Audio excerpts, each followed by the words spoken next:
Si malet mbajnë ekuilibrin e planetit? Ato qëndrojnë aty si gjigant të palëkundur, duke sfiduar qiellin dhe kohën. Malet. Për shekuj me radhë, njerëzimi i ka parë ato thjesht si monumente të bukura të natyrës apo si sfida për të ngjitur.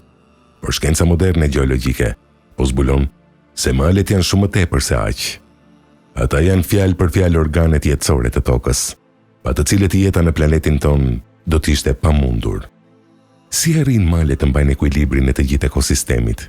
Dhe si është e mundur që sekretet gjeologjike të cilat shkenca i zbuloi vetëm në shekullin e 20 janë përshkruar me një saktësi befasuese në Kuranin famlar 14 shekuj më parë?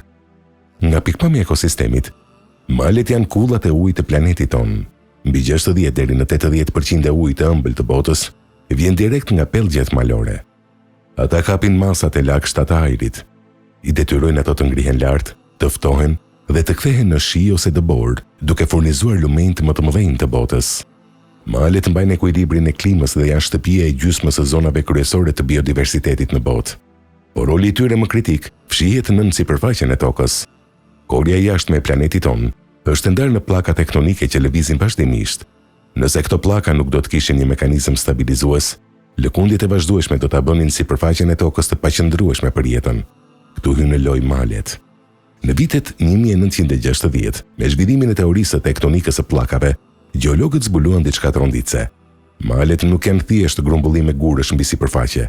Ata kanë rrënjë të thella që depërtojnë në shtresën e dytë të tokës në mantelin e saj. Kjo gjetje shkencore njihet si izostazi. Pjesa e malit që ne shohim mbi tokë është vetëm 1/10 e masës së tij. Pjesa më e madhe funksionon nën tokë si një kunj që mbron korën e tokës nga lëkundjet e tepërta. Tani, le të kthehemi 1400 vite pas në kohë. Në surën En-Nebe, ajeti 6 dhe 7, Kurani famlar përdor një metaforë mahnitse arkitekturore dhe gjeologjike. A nuk e bëm ne tokën si shtrat, ndërsa malet si kunja, shula? Fjala arabe e përdorur në Kuran është autad, që do të thotë saktësisht kunja, si ato që përdoren për të ankoruar një çadër thellë në tokë.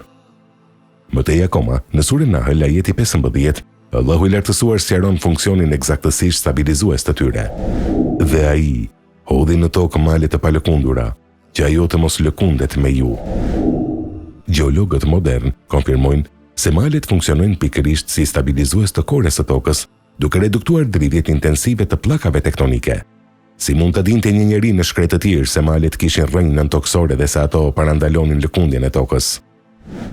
Edhe profeti Muhammed, paqja dhe mëshira e Allahut qofshin mbi të, na ka lënë thënie që tregojnë respektin e thellë që besimtari duhet ketë ndaj këtyre strukturave gjigande.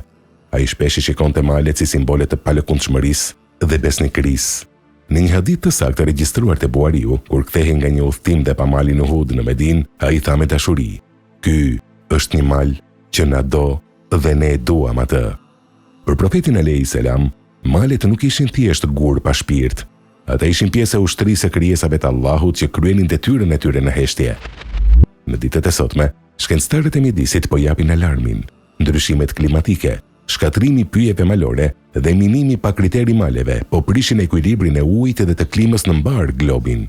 Kur ne dëmtojmë malet, ne dëmtojmë vetë sistemin e ankorimit dhe të jetës mbi tokë, duke thyer ekuilibrin që Zoti e krijoi me aq përsosmëri. Përputhja e gjeologjisë moderne me ajetet e Kuranit nuk lëvon për aludime apo interpretime të detyruara. Ajo është një dëshmi e qartë shkencore se libri që kemi në duar nuk është produkt i mendjes njerëzore të shekullit të 7, por fjalët e atij që dizenjoi dhe ndërtoi vetë këtë planet.